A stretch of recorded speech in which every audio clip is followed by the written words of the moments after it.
Hello everyone, my name is Tze Kang, the expert tutor of Performance Management PM. In this video, it will be focusing on one of the syllabus, which is a core syllabus area in the examinations on performance management, building block model. The following discussions on the building block model will be mainly referring to the following resources from the official ACCA website. That's including the Study Hub from Chapter 16, in particular Section 16.2, followed by technical article, which relating to building blocks of performance management. Finally, students are highly encouraged to practice the real examinations questions from the practice platform. The following discussions will be covered in the following series of the video. Firstly, what exactly is building block, which denoted by BB? It then followed by what's in the building block model. Finally, let's take a look at how would the model be applied and to demonstrate the way to answer the questions in the examination.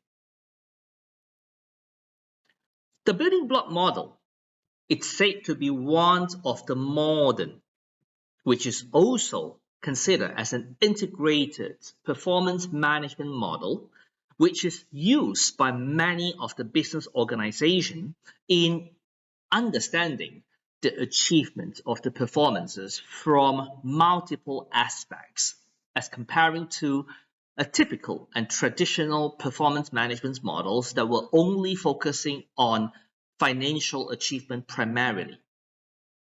The building block model was developed by the two of this researcher, Fitzgerald and Moon. The gentlemen were actually designing the building block models primarily for service businesses. Despite the fact, the building block model could also be possible to be applied for other types of business nature, trading business, manufacturing business, and so many others, which all were found possible where building block models would fit into the organizations in performance management. Here are the key rationales of the building block model. It emphasized on the interrelationship between the causes and the effect of performances achieved. In the building block model, the causes are mainly referred as the determinant. These were the factors that would have achieved and reflected onto the following effect, which is termed as result. Guys, would these interrelationship that emphasize in the building block model looks familiar?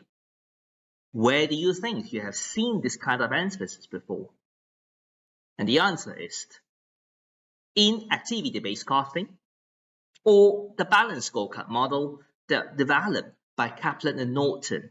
They will also emphasize on the similar rationales when developing the two of the model as mentioned earlier. That shows you the common features of most of these modern performance management techniques or models indeed.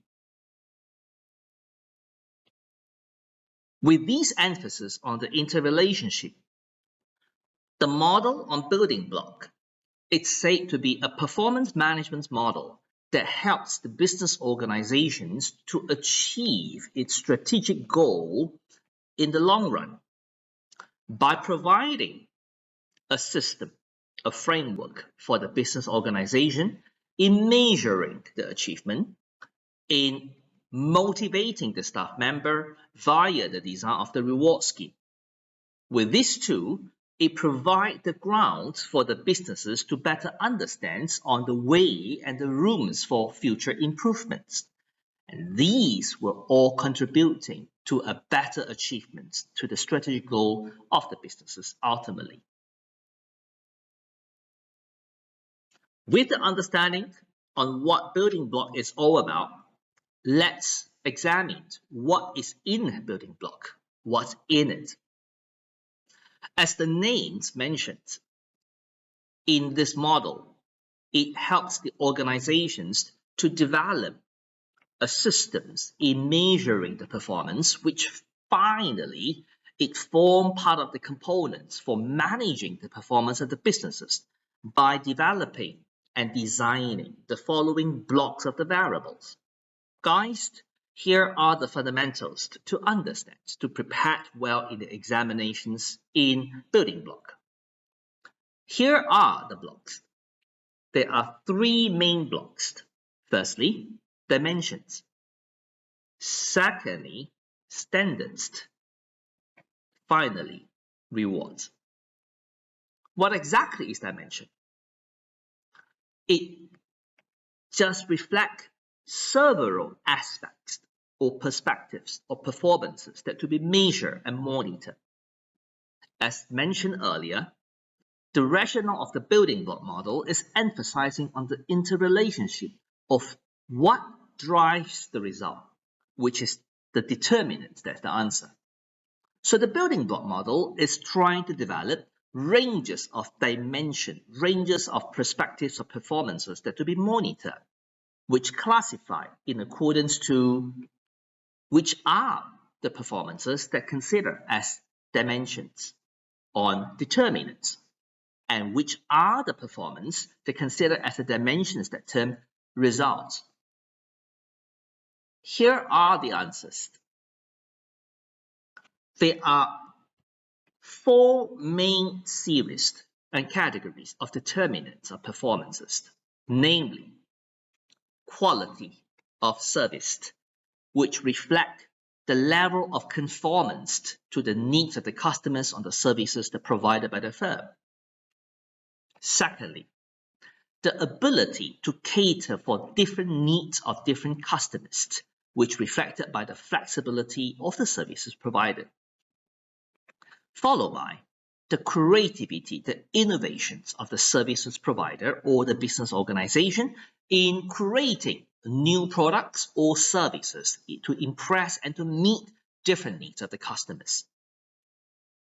Last but not least, the resource utilizations of the businesses, particularly for service industry. The resources are mainly referring to human capital, infrastructures, etc. Whereas from other business perspectives, such as trading or manufacturing business, it also may be termed as productivity or efficiency.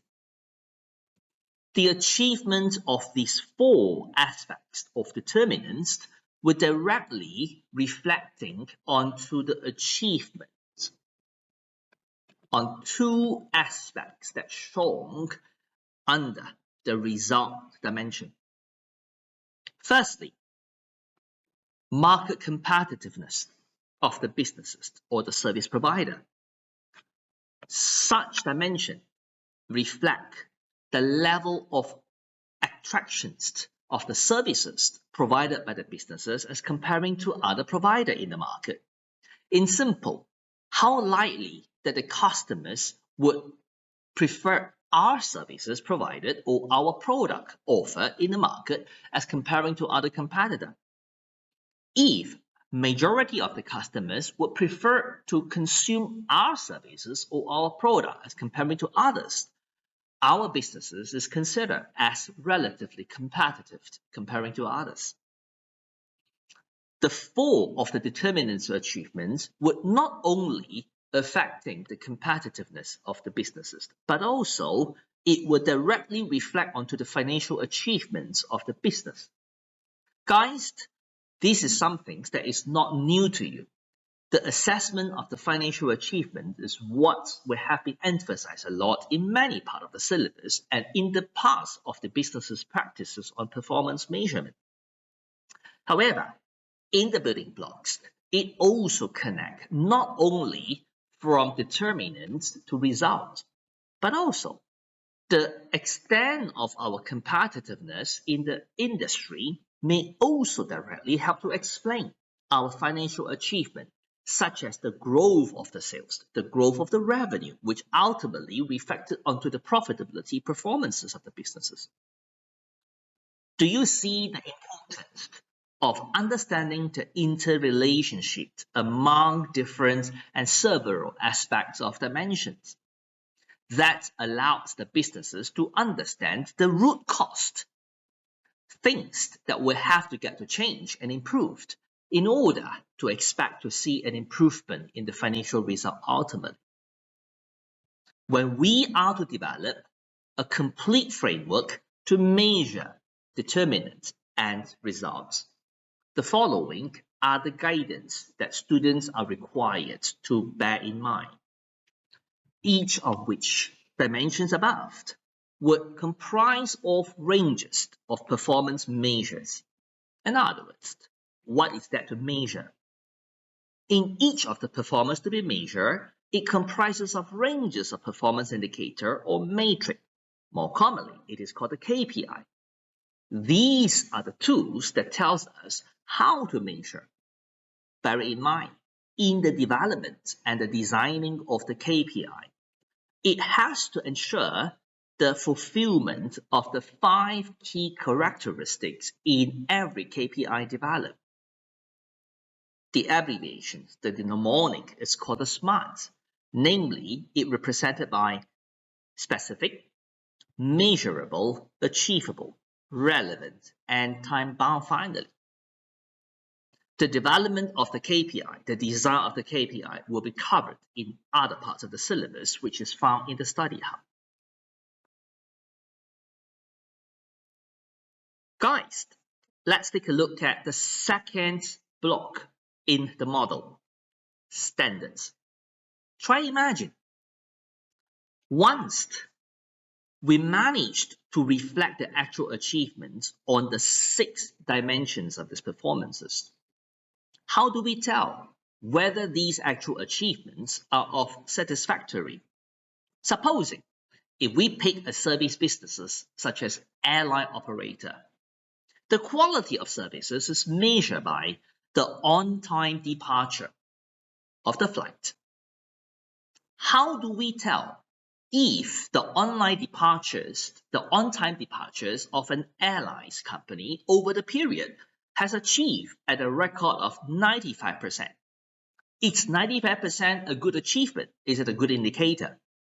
We won't know until it compares to an appropriate standard, which is also called the target.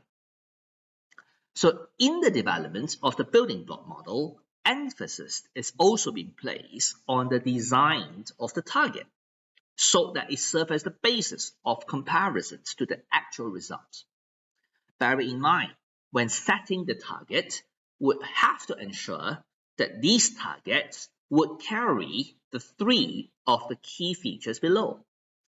Namely, the target, the standard developed, has to ensure there's an ownership among the staff member to ensure that the process of setting and agreeing the target need to get involved with the staff member whom performance are to be measured with.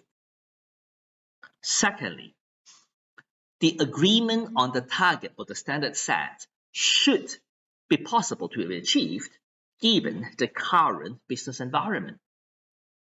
Finally, only when the process of target settings has got involved with the staff member, considering the constraints, considering the current business environment, that will ensure a fair target is to be set. That is what we to ensure the equity of the target.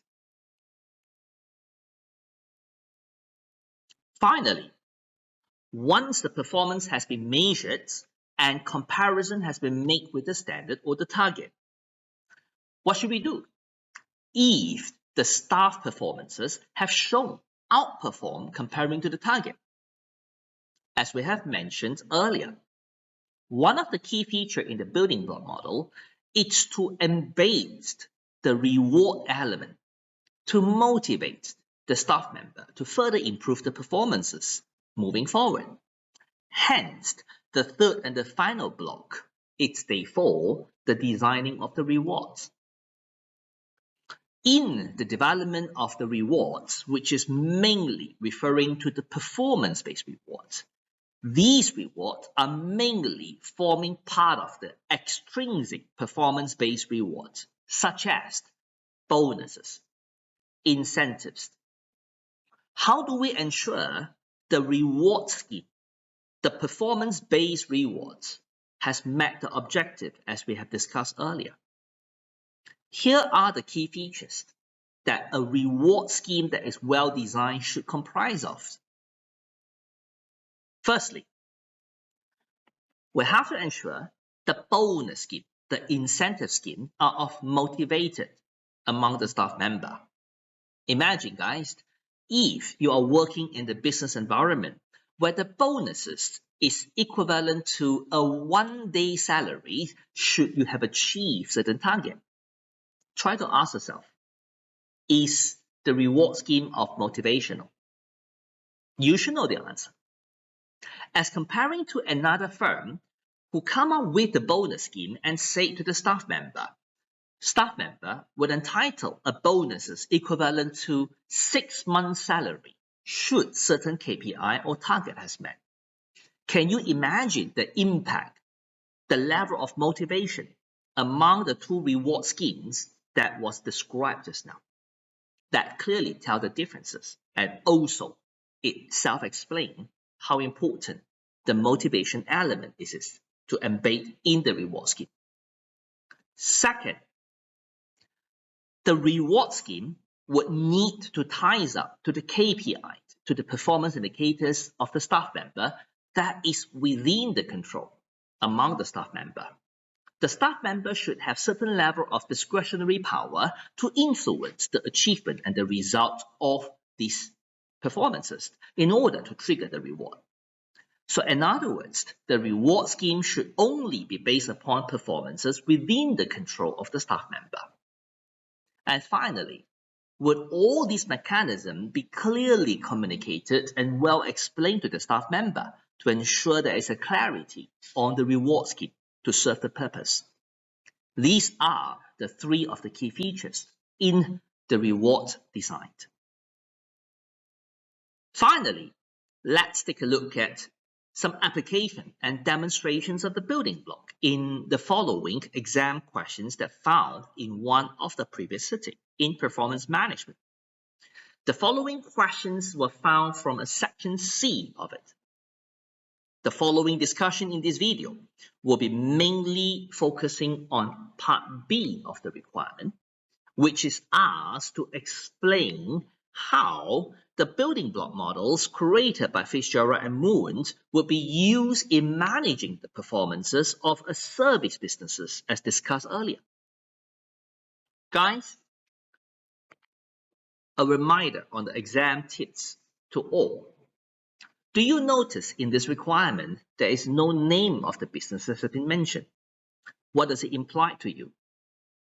When developing the answers for this kind of questions without the name of the firm, you could generally expect majority of the answer for these questions. It's pretty much generic. It is pretty much from what you have learned from the learning materials or the articles.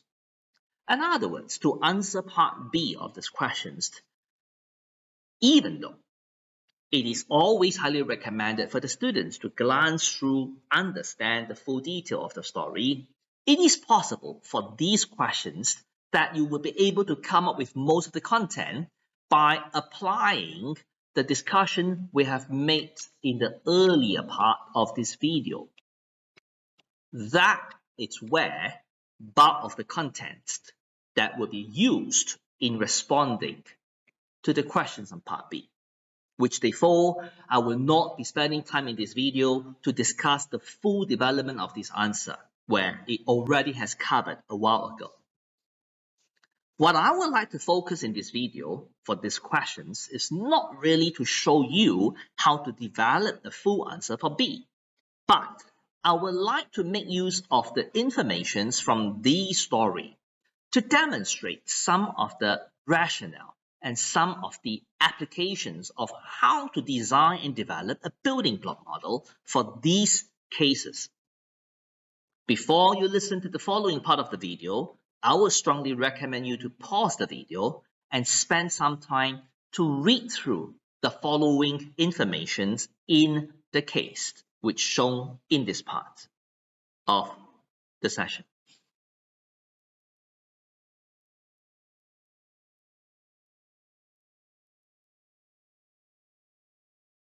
Guys, I suppose that you should have spent time to read through and digest all the key information that found in this part of the screenshots of the questions. To keep it short, what is the highlight of these questions? It's a company by the name Flat Company, which it's a national airline business player as the first business operator, and Budget Company being another airline operator that to be entered into the market recently. Do you notice both of these companies are in an airline industry, which is a typical service industry? That explains to you why is that the Fitzgerald and Moon building block models were mainly used in the service businesses. When you read through the storyline of the background for the two companies, you should be paying attention regarding the mission of both the companies, which I was supposed you should have spent time already by now in understanding thoroughly what the missions of the two companies are of. Then it goes by the following informations are made available to both the company. If you have spent enough time to understand the extract of these numbers that found in the first table, that was represented by a statement of profit or loss, as well as a second table where these numbers are extracted from the statement of financial position. These two tables are clearly providing most of the financial information, which would therefore be catered for developing ranges of KPI that would be used in measuring the financial aspect of the performance as discussed a while ago. Do you notice?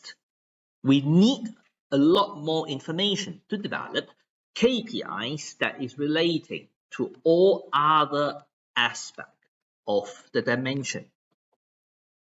And coming back to these questions, you probably would notice that it's now come to the last table, which contain all other information pertaining to the following year. Looking at the 4 items of the information provided, apart from the last, which is still primarily a financial performance indicators which you have learned in other parts of the syllabus on operating gearing, the other 3 of these information are clearly the non-financial information. What do you think these informations were used for? These are clearly the informations that needed to develop ranges of non-financial KPI. Non-financial performance indicators that could be used to measure some of the dimension of the performances if it is not all. Just a quick example for all, by looking at the consumption of the aviation fuel, which is the resource that has consumed in carrying on the passengers to transport from one to the other location, and followed by available seat kilometers as provided, which serve as the capacity and also resources available by the aircraft provided by the company. Finally, passenger seat kilometers, that it's referring to the utilizations of the seats that carry the passengers that travel several millions of kilometers.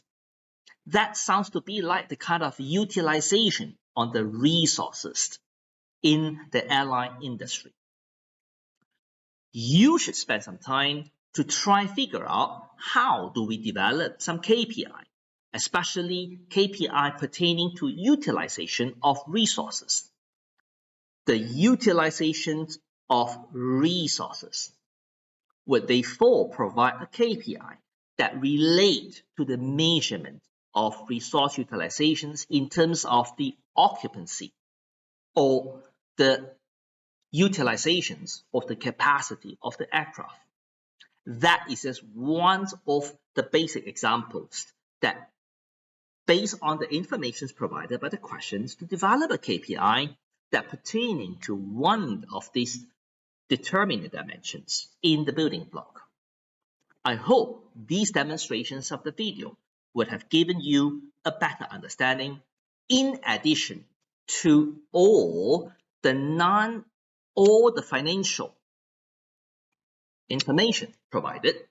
What other non-financial information could be used in developing a wider and a broader range of performance indicators that will fit into the building block model, allowing the businesses to have a better understanding from a holistic viewpoint to understand the achievement of the performance and hence to better manage the performances of the service businesses moving forward.